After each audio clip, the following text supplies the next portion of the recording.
O imunobiológico secukinumab possui registro sanitário pela Anvisa e mais do que isso. Secukinumab também tem previsão de cobertura dentro das próprias regras da ANS para as operadoras de planos de saúde. Veja, a ANS, a Agência Nacional de Saúde Suplementar, ela edita um rol de procedimentos e dentro desse rol, dentro dessa regra, está lá expresso que secukinumab é um dos medicamentos que tem cobertura. Mas, na prática, o que acontece?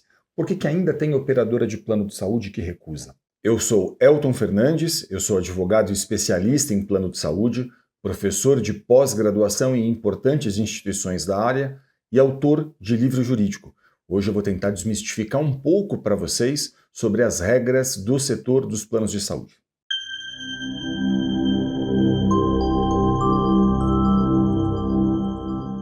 Olha, eu vou explicar isso aqui para vocês de uma maneira mais técnica, como quase um professor de direito, porque essa não é uma matéria muito tranquila de a gente explicar. Vamos lá, vamos pensar o seguinte. O rol de procedimentos da ANS, o que é? É a Resolução Normativa número 465 de 2021. Isso é o que a gente tem como rol de procedimentos da ANS. Então, o anexo 1 diz assim que medicamentos imunobiológicos subcutâneo, intramuscular ou endovenoso têm cobertura obrigatória. Mas é o anexo 2, é essa resolução no anexo 2, que vai estabelecer quais são as condições que o paciente precisa preencher para acessar esse tratamento. Então, o que você pode fazer? Depois de terminar esse vídeo, calma a ansiedade agora. Você vai fazer o seguinte, você vai entrar na Resolução Normativa número 465 de 2021 da ANS e você vai procurar o anexo 2 e vai clicar no anexo 2. Quando você encontrar o anexo 2, você vai direto para o item 65 desse anexo. O que é o item 65? É justamente onde está listado esse medicamento. É justamente onde a gente vai encontrar menção a esse medicamento. E aí, dentro desse item, você vai ler o seguinte, olha, você vai procurar ali a sua doença e entendendo ali qual é a sua doença, você vai ler a regrinha de cobertura que a ANS estabeleceu para que um paciente possa acessar o tratamento com esse medicamento, ok? Anexo 2, entrou lá no anexo 2, você vai encontrar então o item 65 e vai procurar a sua doença, que basicamente está ali em ordem alfabética. E aí você vai fazer o quê ao ler? Vai ler isso então e vai entender o seguinte, o seu caso está em acordo com a regra da ANS? Se você disser para mim, professor, o meu caso está em acordo com a regra da ANS, eu vou dizer para você, então, nesse caso especificamente, estando em acordo com a regra da ANS, você tem direito de cobertura natural por uma operadora de plano de saúde. Se a operadora de plano de saúde recusou, ao meu sentir, caberia a você promover uma reclamação na própria ANS, a fim de que a operadora de saúde pudesse rever, ou quem sabe até reclamar na ouvidoria da operadora, enfim, mecanismos aí em que você pode pedir a reanálise, porque você tem uma imensa chance de fazer com que o seu caso seja revisto, seja reavaliado, ok?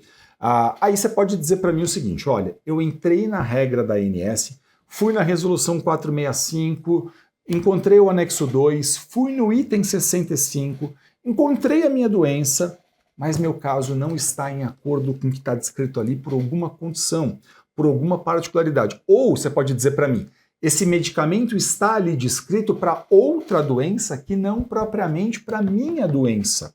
E por isso a operadora de plano de saúde está recusando. Bom, nessa situação especificamente, aí eu entendo o seguinte, vai ser hora de você procurar um advogado experiente, especialista em plano de saúde, para poder te ajudar. Porque esse profissional, ele vai ter que sentar e fazer uma análise concreta a respeito do seu caso. Ele vai ter que fazer ali, entender qual é a doença, qual é a prescrição, qual é, por exemplo, vai ter que olhar para a prescrição médica para a doença e vai ter que entender até o seguinte, o que os pareceres técnicos, científicos dizem a respeito disso.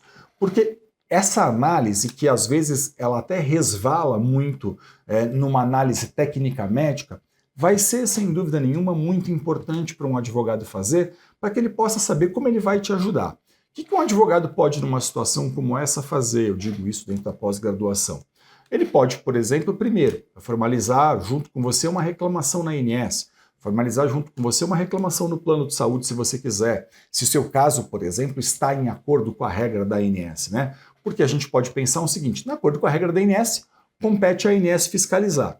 Elton, não, meu caso não está em acordo com a regra da INS. Bom, então esse advogado que eu mencionei, ele vai ter que fazer uma análise mais técnica, mais científica sobre a prescrição, para saber, por exemplo, tem indicação técnica na bula? Não está na bula, mas está em acordo com a ciência?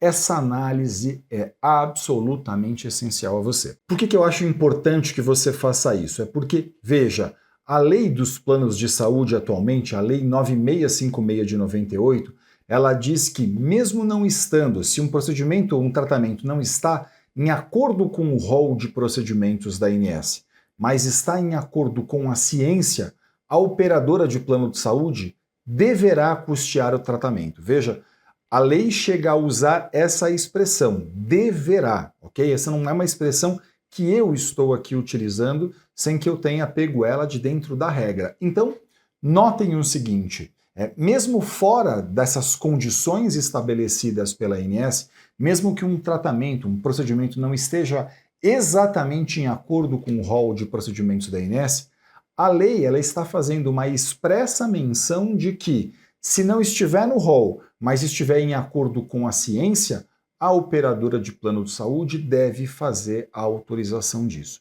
De modo que o que a gente percebe muitas vezes é que, claro, as operadoras de planos de saúde elas continuam entendendo que elas só cobrem aquilo que está em acordo com o rol da ANS, mas a gente também precisa lembrar aqui que o rol de procedimentos da ANS é uma regra inferior à lei e que, claro, sempre que houver, então, um descompasso entre o rol e a lei é superior a esse rol de procedimentos. Na prática, então, a gente percebe que há um descompasso entre o rol de procedimentos da ANS e a lei em inúmeros casos. E a partir daí, o que fazer? Nessa situação, um advogado especialista em plano de saúde vai poder analisar o seu caso e ele vai poder, então, a partir dessa análise, entender o seguinte: se está em acordo com a regra da ANS, ele pode, ele mesmo, inclusive, ajudar você a formalizar a reclamação dentro da ANS. Essa é uma prerrogativa que o advogado tem, que esse profissional possui. E aí, claro, se não estiver em acordo com a regra da ANS, ele vai ter que entender o caso, analisar se é, por exemplo, a situação de mover eventualmente uma ação judicial contra esse plano de saúde, a fim de buscar no Poder Judiciário a cobertura desse tipo de tratamento. Okay? Então, essa é uma possibilidade que o advogado possui. E claro, você deve estar perguntando, mas será que se eu tiver, por exemplo, que mover uma ação, como é que isso funciona? Né? Como é que seria isso na prática? Isso não vai levar muito tempo? Deixa eu explicar um pouquinho para vocês essa questão. Olha, a ação judicial é um procedimento. Esse procedimento, por exemplo, ele pode ser feito com um pedido de liminar. O que é um pedido de liminar? Né? Um pedido de liminar é um requerimento que você faz a um juiz pedindo que ele determine desde logo, desde o começo do processo, o fornecimento do tratamento que aquela pessoa precisa. Então, por exemplo, se você demonstra para um juiz que existe um direito e uma urgência, o que o juiz pode fazer? Ele pode determinar desde logo o fornecimento daquilo que você está fazendo o pedido. Então, ele olha para o caso, ele sabe que um processo vai ser longo, e bem porque o juiz sabe que um processo vai ser longo, muitas vezes ele vai poder dizer o quê? Olha, estou entendendo que nesse caso, esse beneficiário aqui ele não pode esperar o final do processo para poder usufruir desse direito. Então, entendendo que existe direito e que existe urgência, ele pode, então, determinar essa liminar. Ele pode conceder essa ordem liminar a fim de que a pessoa possa usufruir desse direito logo no começo do processo. Ele pode fazer isso a qualquer momento, né, a qualquer momento da ação judicial, mas é mais comum, por exemplo, que haja essa análise desde logo, desde o começo, a fim de que, demonstrando que existe direito, demonstrando que existe urgência, que seu caso está em acordo com a lei, que o relatório médico faz a indicação clara de que há uma urgência, de que o caso está em acordo com a ciência, por exemplo, ele possa, então, fazer a determinação disso. E note, esse processo hoje, em todo o Brasil, é inteiramente eletrônico. Então, assim, do Oiapoque ao Chuí, não importa onde você esteja, um processo judicial é inteiramente eletrônico. Imagina que você mora na cidade de São Paulo e você vai conversar com um advogado de São Paulo. Esse profissional vai mover uma ação judicial eletrônica. Hoje existem até audiências que são feitas de forma eletrônica, embora nesses processos especificamente que envolvem plano de saúde, é incomum que haja a necessidade de uma audiência. Pode haver a necessidade de outras questões, outras provas dentro do processo, mas audiência, participação de audiência, não.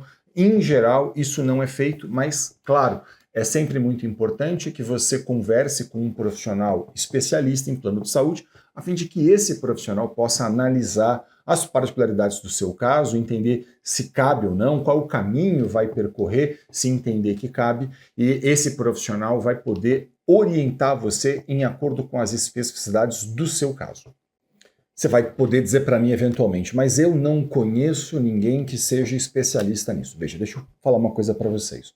Hoje, essa consulta com o seu advogado pode ser feita até de forma online. E eu tenho muito orgulho de dizer para vocês que em todo o Brasil, nas pós-graduações em que eu leciono, a gente forma profissionais cada vez mais capacitados, especialistas nisso, capazes de olhar profissionalmente para uma questão como essa, capazes de fazer uma análise cuidadosa de um caso, a fim de poder entender quais são as possibilidades que a gente tem, quais são os caminhos que vão ser percorridos. Então, se você não conhece um profissional aí da sua cidade, por exemplo, você pode buscar isso pela internet, fazer isso online com um profissional, não tem problema nenhum, até porque, como eu mencionei para vocês, um processo que eventualmente tenha que ser movido um processo, essa ação será eletrônica, tudo correrá eletronicamente. Então, não importa se você está numa cidade e seu advogado está na outra cidade, se você está num estado e seu advogado está muito distante de você, porque tudo isso pode ser feito hoje de forma online, e eu tenho muito orgulho de poder dizer que em todo o Brasil a gente forma nas pós-graduações em que eu leciono profissionais muitíssimo capacitados para lidar com esse tipo de questão. Então, eu sugiro muito que você converse sempre com profissionais especialistas nesse tema. Eu espero que esse vídeo tenha sido útil a você. Muito obrigado pela sua audiência. Se ficou qualquer dúvida, deixe um comentário aqui no canal. Para a gente é sempre um grande prazer poder ajudar, interagir, tirar dúvidas e, claro, não deixe de acompanhar a gente nas redes sociais. Muito sucesso para você e saúde. Até o próximo vídeo.